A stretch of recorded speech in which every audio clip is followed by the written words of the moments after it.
man maa ngi tudd Papa Thialis Faye je suis de Benno Bokk Yaakaar au niveau de Mermoz Sacré-Cœur donc juste pour compléter lu sama camarade de kii bi wax sama camarade de coalition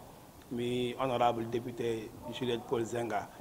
bon problème Barthélemy moom peut-être que yéen lay tiital presse bi ak ñeneen ñi mais ñun ñu dëkk ak moom si koñ bi fii dëkk ak moom si commune bi du def dara ndax li mu waxoon lépp amul dara loo xam ne tax na nit ñi def ko. non xam nga Barth voté na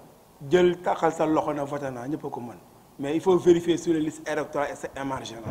c'est ça le problème yéen a war a dem de investigation dem si liste électorale école Mass Massaër Niane 1 ngeen xool moom bureau ngeen xool ndax émargent na tant que émargé wul rek donc voté wul dama ne Barthélemy duggul école Mass Massaër Niane voté ñu ngi fa dugg fa pour voter da ngeen dem xool liste d'émargement bi ndax émargé na wala bu ko def peut-être yéen ay 7 heures du matin la ko def mais loolu mënul nekk donc mën na voter la mais voté wul parce que ñëpp ñi ko dem xaar foofu gisuñu ko.